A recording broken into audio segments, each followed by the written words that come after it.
If you with it, drop it.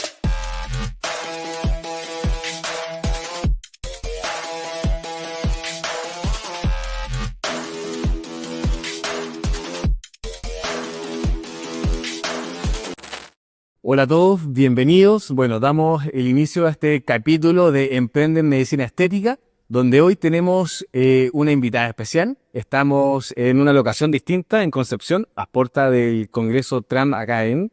Por lo tanto, aprovechamos que vino una invitada ilustre desde Argentina, dermatóloga. Ella es call para el Dr. Cormas, a través de Hidroxifil. También el representante y speaker para casas en argentinas como Oceamérica. También como... Top. ¿Sí?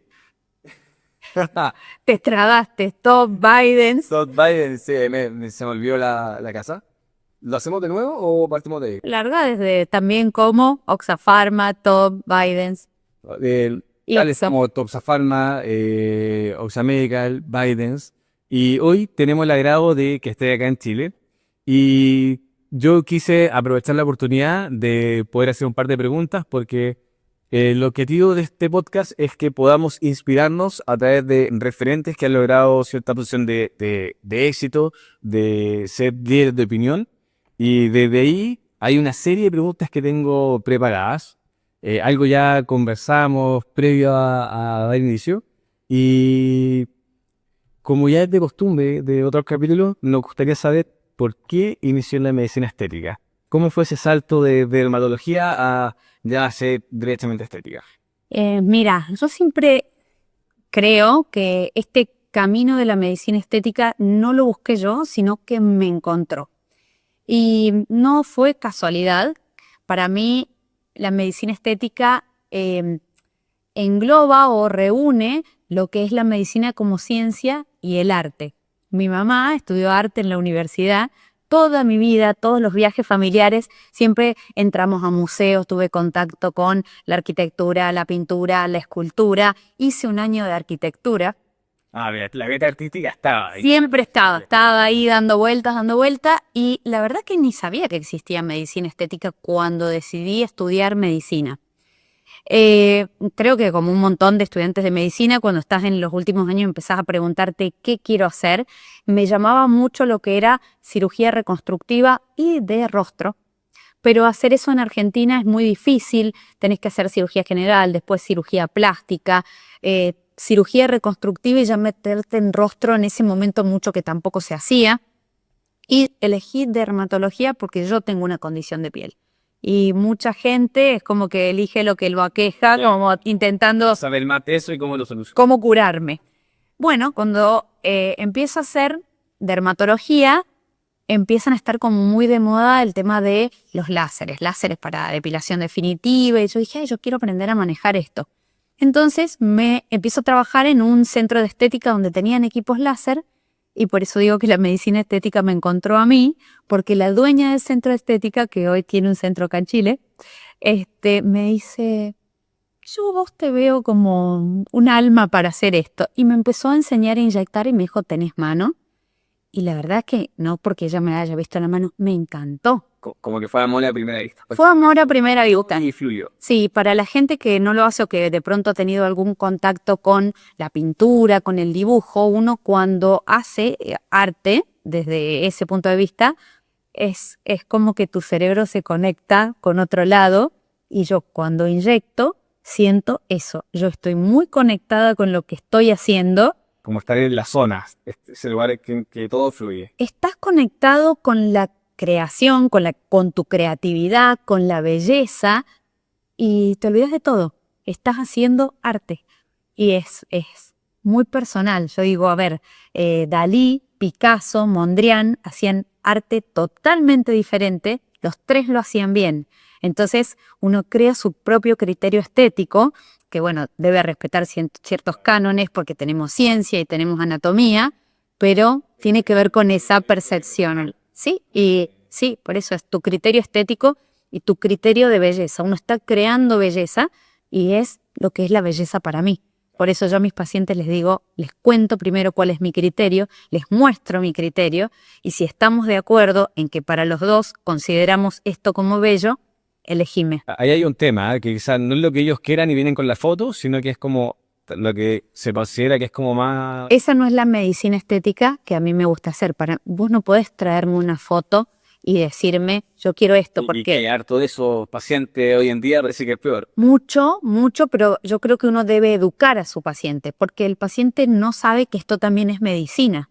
Entonces vienen a pedirlo como quien pide un color de pelo, que puedo pintármelo del color que quiero, también ahí ocurren cosas, pero creo que está en nosotros como médicos explicarle que a veces no puedo llegar a esto porque parto de una base anatómica que limita el resultado. Entonces no puedo hacer ciertas cosas porque, vamos a decirlo de una manera fácil, tu cara no da para que haga esto. Entonces vamos a mejorar tu aspecto, tus rasgos, pero siempre que sigas pareciéndote a vos. Más lindo, pero vos. Exacto. Y ahí eso, doctora, de estas modas que están cada cierto tiempo, que los Russian Lips, Sí, que después cambian de nombre. sí.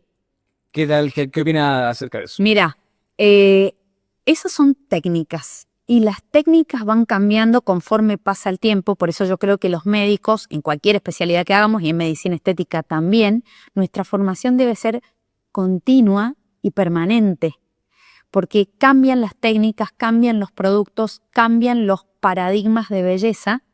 Entonces, a veces son técnicas.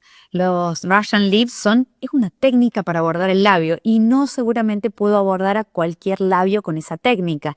Y en la medida que más técnicas conozca, voy a poderte dar un mejor resultado dentro de lo que para mí es un resultado armonioso y bello usando distintas Ya técnicas. teniendo las limitaciones. Sí. Buenísimo. Hay una pregunta, ya entrando como en materia más de administración, de emprendimiento. Ya, se tomó el camino de la medicina estética. Sí. Pero hay un punto de quiebre entre que, bueno, seguimos trabajando en esta clínica con la primera persona que seguramente partieron trabajando y después digo, quiero ser independiente, quiero montar una clínica. ¿Cuál fue el clic y cómo fue que comenzó ese camino? Es un camino largo, medicina es larga. Cuando yo hice mi primer guardia, siendo estudiante de medicina, en un hospital público y vi el estrés que se manejaba, yo dije en ese momento, yo no quiero este estrés para mi vida. Yo no quiero esto. Para mí eso fue debut y despedida. Yo sabía que era un tiempo. Para mí tuvo fecha de vencimiento, así como fue amor a primera vista la medicina estética. También supe que yo no quería eso para mí.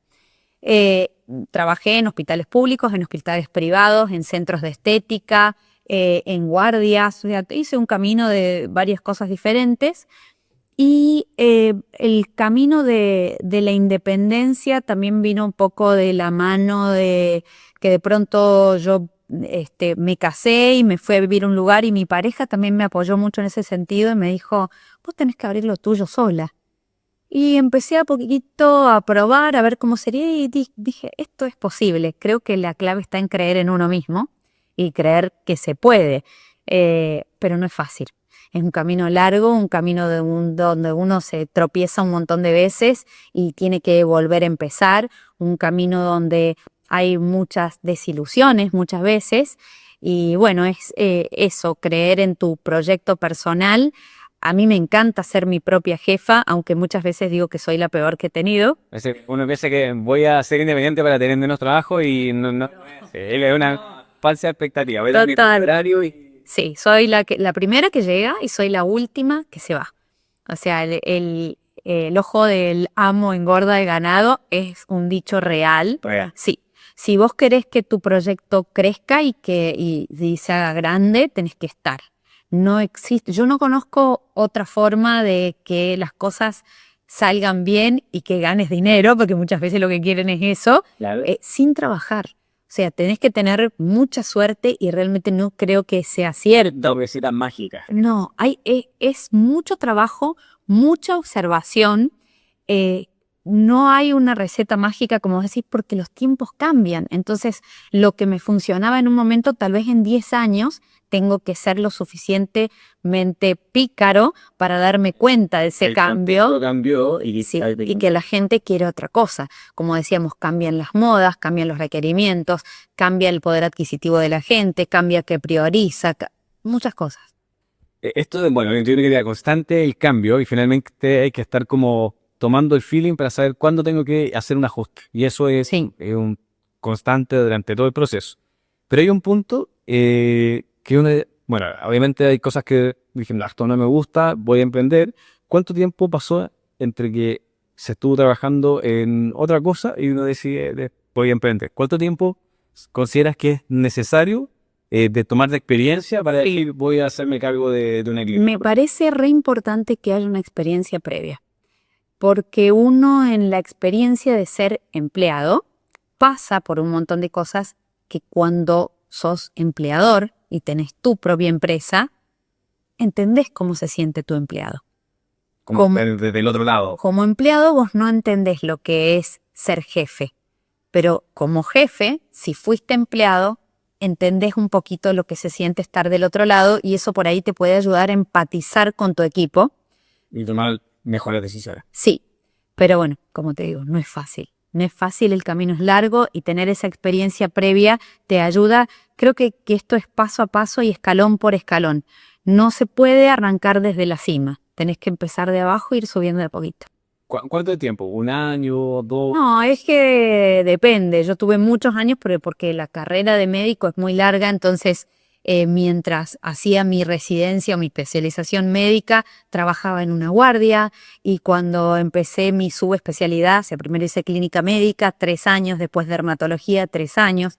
Ya trabajaba en una guardia de un hospital, empecé a trabajar en un centro de estética, después fui coordinadora de ese centro de estética y ya tenía a mi cargo todo el equipo médico. Un buen background, ya no era como vamos a... No, Como agarrar, mientras el camino arreglo la carga, había un conocimiento previo. previo. Yo, Todo eso me fue enseñando porque vi cosas que dije, esto me gusta y esto no me gusta y no lo quiero copiar. claro.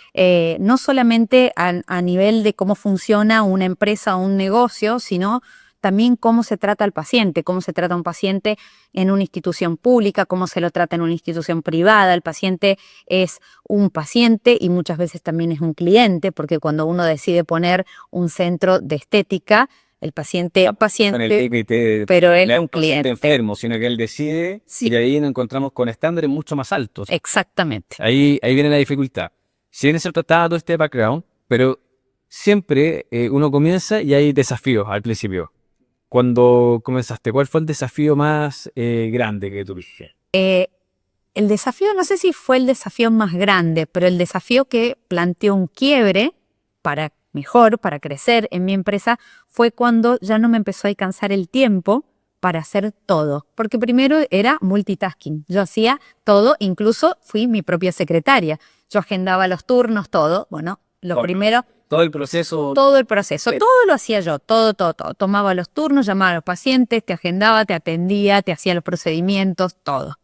Lo primero que tuve que tener fue una secretaria, pero el quiebre fue cuando ya no me daban la cantidad de turnos agendados que tenía para adelante para poder cumplir con el intervalo que requiere cierto tratamiento. Claro. Entonces dije, si yo no delego, no crezco. Y tuve que empezar a buscar personal que me ayudara a hacer esas tareas. No delegué todo al principio y hoy yo hago cosas puntuales. Pero eso es lo clave, que te permitiese como hacer lo que realmente es más rentable y que te... Sí. o que es Bueno, para mí está ahí, darte cuenta de qué es lo que vas a delegar. Vos te vas a quedar con los tratamientos que son más rentables, los tratamientos más caros, mejores pagos, que me dan más rentabilidad, porque eso también me va a permitir seguir invirtiendo en mi empresa y seguir haciéndola crecer. No hay que tener miedo de pronto tener un empleado que ahora hace cosas que antes hacías vos. También hay que tener claro que ese empleado, colaborador, como quieras llamarle, porque a veces uno como que te da cosa, no lo va a hacer igual que vos. Y a veces eso también es difícil. Decir, ay, pero no lo hace como lo hacía yo, para decírtelo de una manera más polite, que no lo hace bien. No lo hace bien, lo hace diferente, lo hace a su forma y también puede estar bien aunque no sea la mía. Entender eso, es difícil, ¿eh? sí, es difícil. Es difícil soltar. Es difícil saltar, pero está bueno. Sí, bien. ¿Costó mucho? No tanto, no tanto. Ya te estaba como eso un poco más afinado. Se entendía bien que era parte Es- de la curva de aprendizaje necesario. Para mí sí, yo siempre entendí que si no delego no crezco. ¿Sí? Yo no puedo hacer todo, yo soy finita, empiezo acá y termino acá. Entonces, para poder crecer, no me alcanza con mi tiempo. ¿Sí? Yo no puedo llegar al consultorio a las 8 de la mañana y quedarme a vivir. Tengo que irme a tal hora. Entonces, esa cantidad de horas que tengo que trabajar, si yo quiero tener más rentabilidad, que no sé, me encanta vacacionar en el Caribe todos los veranos de mi vida, bueno, no me alcanza con lo que yo puedo gestionar. No siempre. No hay un único modelo. Ahí Pero que estoy en la lucha de, por ejemplo, cuando las personas son perfeccionistas y quieren todo perfecto, ese que es una virtud puede transformarse en un defecto sí, porque no puede autosabotear y hacer que uno no avance, que no lo suelto, no traiga más gente, porque eso, en ese perfeccionismo no nos permite eh, hacer que las personas tengan su propia curva de aprendizaje. Entonces, sí. es un paso bien complejo. Son decisiones. Hay gente, como vos decís, que le cuesta soltarlo y que si no pasan todas las cosas por ellos, parece que no están bien hechas. Es como pasa con criar un hijo. Es parecido, la mamá y el papá. Y la mamá que todo el tiempo le está diciendo al papá, ay, no lo bañaste así, no le planchaste la ropa así. Bueno, Hay un momento en que uno sabe que se capacitó, que se hizo las pruebas y todo, hay que soltar porque si no, no se puede. El papá le puso una media roja y una media azul, pero tiene las dos medias puestas. ¿Entendés? Entonces es como para poner un ejemplo que se entienda fácil. Pero es muy cierto. Y finalmente, de hecho, hay un término jurídico cuando pasan las cosas para el efecto de administración, es que si uno fue un buen padre de familia, como le dicen paternalista respecto a la organización. Y se cumple precisamente eso de poder soltar, educar y hacer las cosas de forma correcta. Vamos por la siguiente pregunta, doctora. Ya que estábamos hablando de rentabilidades, ¿cuánto capital inicial considera necesario para abrir una clínica estética? Bueno, ¿Cuáles son las claves? creo que a ver, se puede, pero como yo creo en el paso a paso, ¿sí? De pasito, pero paso firme, probablemente uno no vaya a abrir una clínica estética con 8 consultorios, tecnología de punta y no, vamos a empezar con un solo consultorio, una camilla, a lo mejor, no sé, yo siendo dermatóloga arranqué con una punta de diamante y una radiofrecuencia. eh, entonces, dependiendo a dónde quiera apuntar, creo que con una camilla, con un escritorio, con un celular, puede alcanzarte para empezar tu propio emprendimiento. Sí hay que entender que el dinero que ingresa al principio, que ese capital que te acabo de decir, es muy, muy chiquito. Se puede empezar con eso, pero tenés que entender que todo lo que ganás vas a tener que volverlo a invertir Claro. para que crezca. Si uno por ahí cuenta con un capital un poco más grande, ya puedo empezar a pensar en otro modelo de negocio donde yo diga, bueno, voy a comprarme algo que sea de uso masivo para que la gente lo busque y de pronto tenga un ingreso de clientes / pacientes a mi instituto. Entonces, por ejemplo, depilación definitiva. Depilación definitiva son jóvenes, grandes, hombres, mujeres, todo el año. Sí. Entonces voy a tener mucha afluencia de pacientes por ese lado. Y también, ¿cómo hago para que la gente conozca que yo tengo otros servicios y ya que está ahí adentro, me pida turno para tal cosa? Puedo ser dermatólogo, puedo ser odontólogo, puedo tener otras cosas, pero como digo, se me ocurre de pronto ese modelo. Yo no empecé necesariamente así, pero sí en algún momento lo hice. Dije, bueno, voy a comprar un láser para depilación definitiva, voy a comprar una radiofrecuencia que puedo hacer tratamiento facial y corporal. ¿En un momento inicial, como pensando en la estrategia, o fue en un momento ya más avanzado cuando había Un par de pastillas. Primero arranqué sola, con, alquilando un consultorio en un lugar. en un modelo más variable, que llegaba el paciente, quizá el consumible, el ácido, la toxina, Sí. y después el paso de las máquinas? Sí, después empecé con las máquinas porque es lo que te digo, la máquina me permite que cuando yo no estoy en mi empresa, la empresa sigue funcionando y sigue entrando dinero, que eso también es lo que tiene delegar y tener un equipo de gente que trabaja con vos. Que- No todo pasa por mí. Que permite enfermarse tranquilo, que Sí. es una gran preocupación para los que están emprendiendo. Enfermarte, ponelo de ese lado. Formarte. Yo hago muchos cursos en el exterior y de pronto irme a otro país a formarme en una formación de, supongamos 3 días, algo corto, me implica por lo menos 1 día o 2 días de viaje previos y posteriores. Entonces fue 1 semana, no fueron 3 días y hay que cerrar 1 semana. O bueno, en este momento de mi carrera donde de pronto yo soy call y me llaman para, tengo que ir a México a dar una charla y después tengo que estar en Buenos Aires en un congreso y de pronto me vine a Chile y me encontré con que trabajo 1 semana en el mes. Claro, hay que lograr que la maquinita funcione y no sea tan Sí. dependiente de uno, sino que tenga vida propia. Sí. A ver, no es la única opción, porque sí conozco gente que lo único que hace es inyectar y no hacen otra cosa y trabajan solos, pero genero una afluencia de pacientes que en 1 semana hice una acción, hice una promoción o lo que sea, atendí 30 pacientes en 1 día y me voy 1 semana tranquilo. Claro. N- Son modelos unidades de negocios que uno va eligiendo. Pero para que eso pueda funcionar, ¿cuáles son los elementos administrativos, personas clave que debiesen estar para que eso pueda funcionar? Para mí, la gente que está en la recepción ¿Ya? es un pilar fundamental. Es claro. Es el primer contacto que tiene el paciente. Bueno, en mi línea, la primera línea, la define exactamente, es la trinchera, están ahí adelante. Entonces es el primer contacto que tiene el paciente. Yo insisto mucho en mi equipo en el trato que se le da al paciente y acá viene una visión personal mía de lo que es esto que uno vende, por decirlo de alguna manera, pero como dijiste, no viene un paciente doliente que si no se hace esto, corre por ahí en riesgo su vida. Esto es una elección y es un regalo que un paciente se hace y es un regalo caro.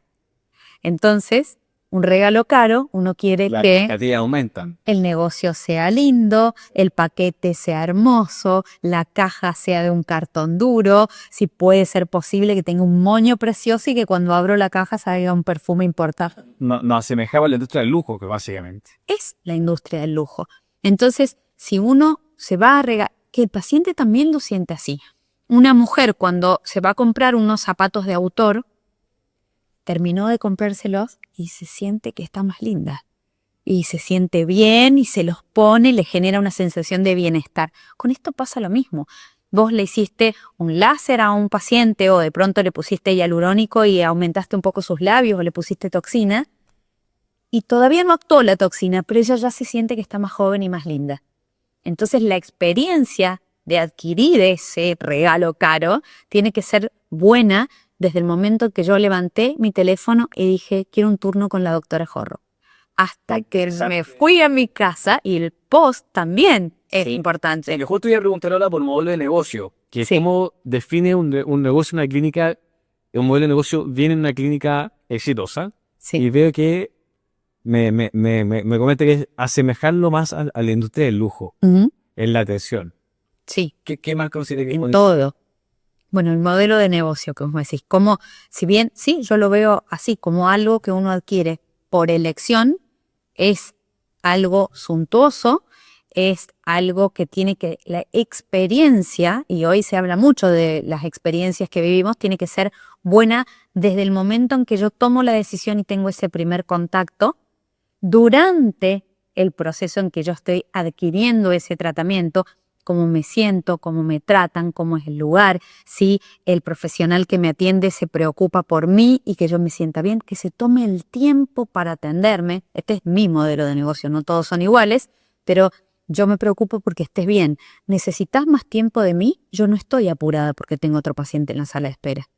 ¿Estás bien? Nos tomamos un ratito. Qué interesante eso, porque entre clínica y clínica, independiente que uno pueda definir que sea bueno o malo, es lo que uno detecta y lo que uno quiere transmitir. Entonces está la esencia de cada uno Sí. y de lo que uno percibe que el público de uno va a percibir, porque quizás para otros es como el tiempo y tengo un modelo de negocio muy rápido y está bien para los que quizás tienen una vida más acelerada y están buscando otra cosa. Entonces es muy interesante identificar qué es lo que quiere mi cliente. Uno tiene, creo que uno cuando plantea su negocio, su empresa, lo primero que tiene que definir es cuál es su público objetivo. ¿A quién le quiero vender mi servicio? ¿Quiero atender a mucha cantidad de gente rápido y que tenga un precio barato porque voy a atender a muchos y mi ganancia va a estar en la cantidad de gente que yo atiendo o no? ¿Quiero atender a pocos con un servicio de calidad y que me paguen bien? Bueno, mi elección fue esa. Claro. Prefiero pocos, con calidad, con tiempo, porque más que nada porque es lo que a mí me gusta. A mí me gusta atenderte así, que te sientas bien. Es un tiempo que yo disfruto mucho, porque como te dije, para mí es como pintar. Entonces yo estoy disfrutando mientras hago el procedimiento. Si el paciente está tranquilo, yo puedo trabajar más tranquila. Me encanta sentir que ellos se sienten bien con lo que estamos haciendo y me gusta ocuparme antes y me gusta ocuparme después. Al día siguiente en mi clínica ya mandamos un mensaje, llamamos y te preguntamos cómo estás. Claro, como parte de la experiencia paciente preocupación. Y bueno, esto ya es un estado como avanzado de entender muy bien y como público objetivo, el desarrollo de la estrategia y una estructura de costo asociada que permita tomarse esos tiempos. Sí, Estamos ya hablando de, obviamente, una etapa avanzada, pero para poder llegar a eso, muchas veces aprende de los errores. Como que no todo es check, check, check, y de los errores que naturalmente todos cometemos, ¿cuáles consideras que, o te gustaría darle un consejo para que, como yo cometí este error, no cometan esto que a mí quizás me pesó? mira, no creo que si tengo que darle un consejo a alguien, el consejo es que no hay que tener miedo de cometer errores. Creo que el recalculando es una parte importante del proceso de montar tu empresa y que tu empresa crezca. Porque uno, como dijimos, cambian los paradigmas, cambian las modas, cambian los tiempos, cambian en países como el nuestro las economías.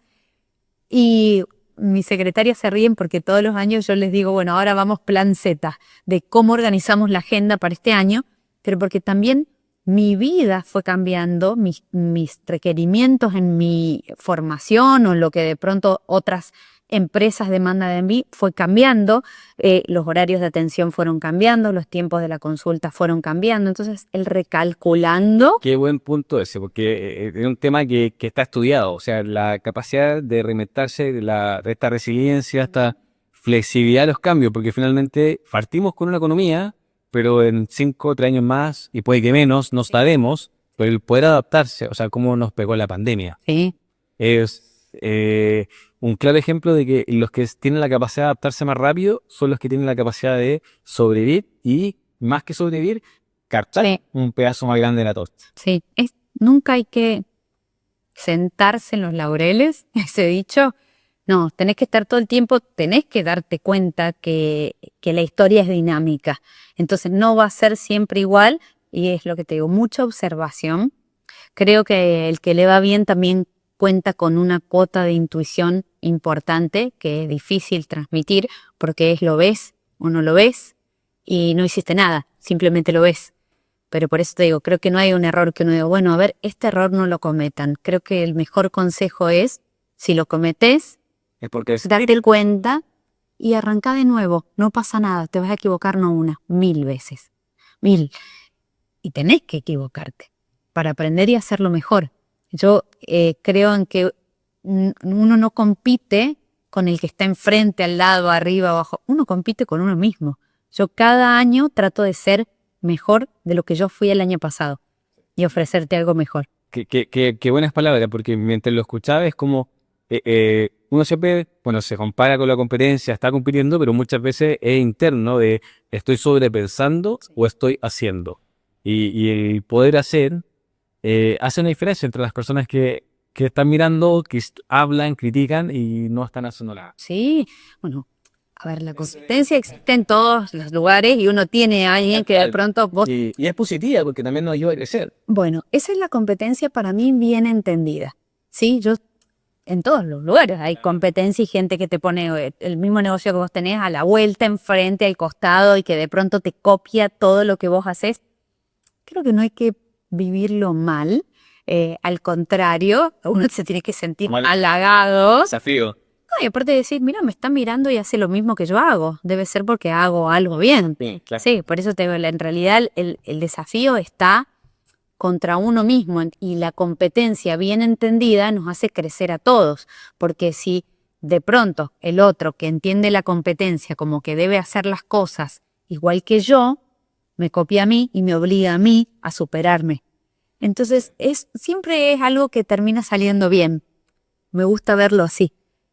Hay un punto importante, bueno, la competencia siempre va a tratar de captar clientes de uno, pero yo creo que hay estrategias y que deben ser parte de lo que uno hace, que son de fidelización. ¿Cuáles son las estrategias de fidelización que más Bueno, han resultado? es lo mismo que yo te decía recién, estar encima del paciente, atenderlo bien cuando llega, atenderlo bien durante el tratamiento y tener un post donde el paciente se siente que es alguien importante. Me llamaron del consultorio. O si le pasa algo puntual, muchas veces yo lo llamo. O si te atiendo un viernes, te llevas mi número personal. Si te pasa algo, llámame. O muchas veces un paciente de muchos años me necesita para otra cosa y yo te respondo. Por ahí no puedo tan rápido como el paciente desea, pero estoy. El paciente no es X. Y eso para mí sí es muy importante, que yo se lo digo muchas veces a mis secretarias. Está bien, las manos las pongo yo, pero los que nos dan de comer son nuestros pacientes, nuestros clientes. Entonces hay que cuidarlo, hay que tratarlo bien y tenemos que generarle que tenga ganas de volver a atenderse con nosotros cuando quiera hacerse otra cosa o lo mismo. Y estas cosas, bueno, es este terreno un poco difícil porque muchas veces uno oculta que se hace este tipo de tratamientos. Entonces el crecimiento a veces es más lento de lo que uno quisiera. ¿Qué quiere contar? Y todas nacieron así. Todos nacieron así. Los varones, que cada vez hay más medicina estética para hombres, ahora están en eso que fue hace unos años con las mujeres. No, atendeme a tal hora que ya se fue todo el mundo del consultorio para que nadie me vea. Bueno, ahora pasa con los hombres, de todos modos, uno le cuenta qué se hizo, no sé, a la hermana y a la mejor amiga, a nadie más. Entonces va como muy de a poquito. Igual siempre se sabe. El boca en boca es la mejor recomendación. Justo viene la otra pregunta que tiene que ver con el marketing, porque es un poquito más el boca a boca ahora. Sí. Bueno, un poco más lento que uno quisiera, pero ¿cómo llevas el marketing, las redes sociales? ¿Consideras que es una herramienta efectiva? Muy. ¿Cómo lo ves? Sí, para mí creo que hoy el canal de venta por excelencia son las redes sociales, principalmente Instagram, si bien hay otras redes, TikTok, y esto creo que uno, como decíamos al principio, debe conocer el público que va a consumir su servicio. Y el público que consume principalmente este servicio y tienen de 30 y 50 años y la red que utilizan es Instagram. Entonces, la televisión ya casi no se ve, uno tiene plataformas, entonces vas a ver una serie que te gusta o de pronto vas a escuchar un podcast o ya no escuchas tanta radio, no ves tanta tele.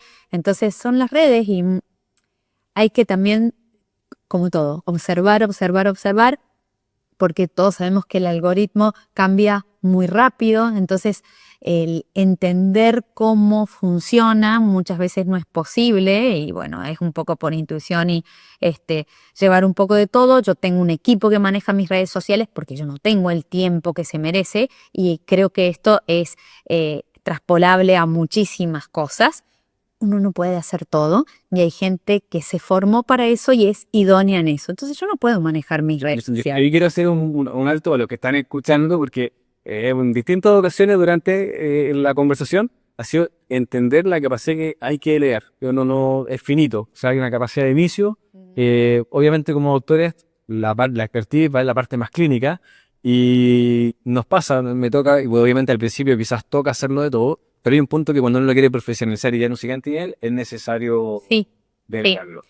A ver, yo entiendo que esto es como un hijito, tu empresa es como un hijito. Entonces, esta observación que uno de pronto tuvo de su público, la clientela, el movimiento que va teniendo tu negocio, uno cree que entiende muchas cosas y tiene que haber una relación con el que te lleva a las redes, con el que te lleva a las finanzas, con la secretaria. Uno tiene que estar detrás de todo porque creo que esto lleva una impronta personal muy importante, pero hay que escuchar.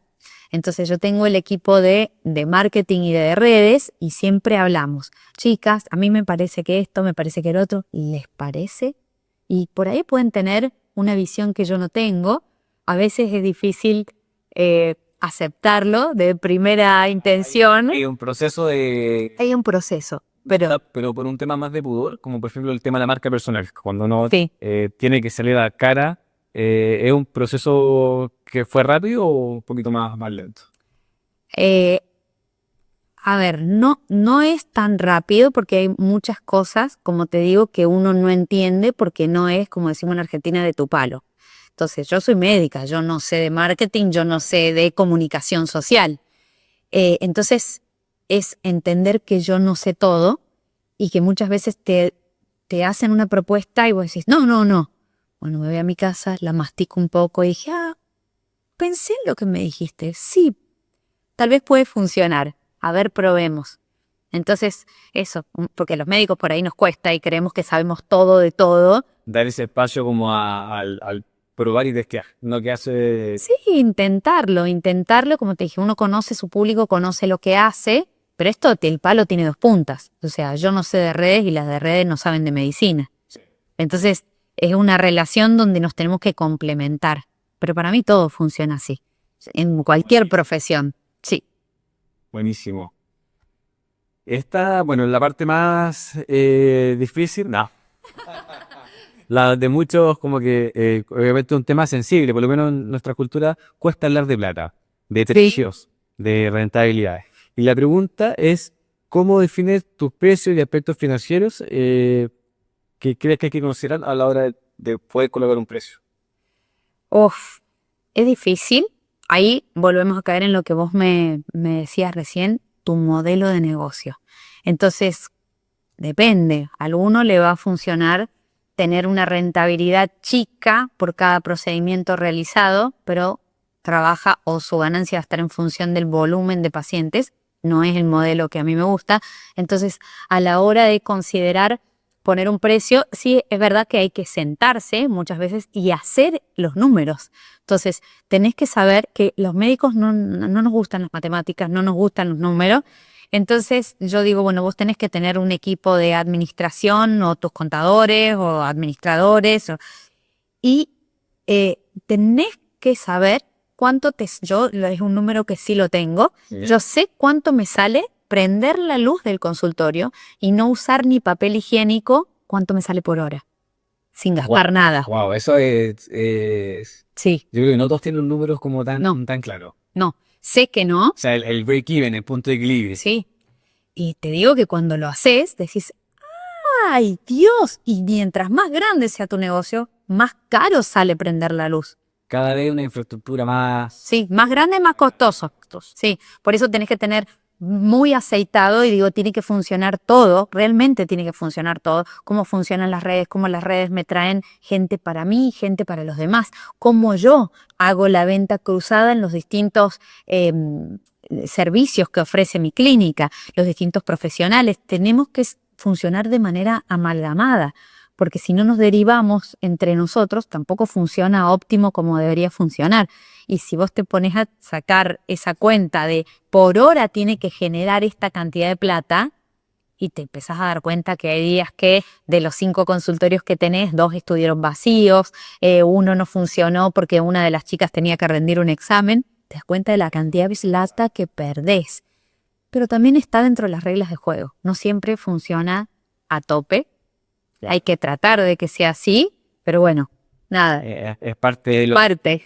Es importante considerarlo, porque muchas veces se considera como el valor del insumo, la mejora hombre, pero es una infraestructura que... Me fui un poco por las ramas porque arrancaste... Del marketing, que Sí. tiene que seguir... Bueno, ves que te digo, el costo de la hora de consultorio. ¿Cuánto me costó a mí formarme? O sea, mi expertise. ¿Vale? Por supuesto que vale. No es lo mismo... no es lo mismo mi experiencia cuando yo arranqué que ahora que tengo un montón de formación que a mí me costó mucho dinero, mucho tiempo que no le dediqué a mi hijo, a mi marido y ni a mí. Yo lo dediqué para esto, para ser mejor, y eso tiene que tener un valor. Muchos médicos no lo ven así y solamente se quedan en ¿cuánto me salió? Bueno, esto me salió 5 pesos, lo cobro 10. por decirte un número que muchas veces no es así, ¿eh? Sabe sumar valor, pero también saber transmitirlo. Sí. Porque muchas veces está en todas estas horas, pero hay que entender que eso y que... No es solamente saber transmitirlo, sino que vos entiendas cuál es tu valor agregado y por qué vos tenés un valor agregado y por qué este vaso yo te lo voy a vender a 15 pesos y a la vuelta te lo venden a 7. ¿Sí? Hay muchos médicos muy importantes en la industria médica, no en Argentina, te estoy diciendo reconocidos a nivel mundial, que dicen esto: cuando mi competencia lo pone más barato, yo lo subo. O sea, lo pone más barato que yo y yo lo cobro más caro todavía. Interesante, para que le pongamos números, porque igual, bueno, Argentina tiene una realidad distinta y todo, pero sí es muy bueno hablar en términos porcentuales, por ejemplo, que si el precio de mercado es 100, yo pretendo estar siempre un 20, un 30, porque entiendo que mi propuesta de valor es distinta. Sí. A mí me parece, a lo mejor eso, un 15, un 20, hasta un 30%. Hay lugares que no, pero uno tiene que entender la plaza donde está. Hay lugares donde podés cobrar un 50, un 100% más que una competencia que esté a tu nivel. ¿Sí? Porque por supuesto que hay gente que no, que te ofrece otro tipo de servicio, que te atiende en un lugar que no está habilitado, donde estás solo, donde no hay condiciones de asepsia, antisepsia, ni secretaria, ni nada, no hay calidad de producto, entonces el precio por supuesto que va a ser abismalmente menor. Pero, como te digo, cuando uno conoce su valor agregado sobre el producto que ofrece, para mí ponerle un 20, un 30 o a veces hasta un 50% más, puede ser, ¿por qué no? Perfecto. Está súper. Valorarse, yo creo, y entender cuál es el valor agregado, la propuesta de valor. Es así, y hay que trabajar en eso. Doctora, esta es la última pregunta ya, que es la parte de consejo ya finales de reflexión. ¿Cuál es el consejo que le hubiese gustado escuchar en un principio, cuando partió? Antes de esa Natalia que partió y estaba con todas las ganas, pero alguien, si volviese como hacia la del futuro, y Mira, consejo, ¿cuál es el consejo trillado, pero esto es verdad y gente que ha tenido éxito en distintas empresas de la vida te dice lo mismo: cree en vos. Ese es el mejor consejo. Cuando uno, cree en su proyecto y se tiene fe, los caminos se abren solos. Hay que estar despierto y saber verlo, porque oportunidades hay para todo el mundo. Hay gente que se queda sentado esperando que vengan a decirle: vení, entra, te armamos este consultorio hermoso para vos. Eso no va a pasar. Vos querés eso, vos tenés que trabajar para que eso pase y creer que vos sos capaz de hacerlo. Ese es el... O sea, cuando lleguen las oportunidades, los clientes, todo estar preparado para el éxito. preparados, Alex, preparados. Creerse el cuento. Buenísimo. Bueno, con esa reflexión nos vamos. Yo veo exactamente lo mismo. Creo que es importante creerse el cuento porque permite avanzar. Así que los que están pensando o no, espero que toda esta experiencia sirva, porque es oro puro, la verdad, en poder estar con doctores que ya tienen un recorrido, que ya han una experiencia y logrado brillar y llegar a otros lugares es importante. Esperemos que sea para todos de mucha nutrición mental, aparte de espiritual. Y nos vemos en el próximo capítulo. Muchas gracias, doctora, por estar acá. Gracias a vos por invitarme, me encantó la entrevista. Ya, pues nos estamos viendo entonces. Hasta la próxima. Chao, chao. Chau.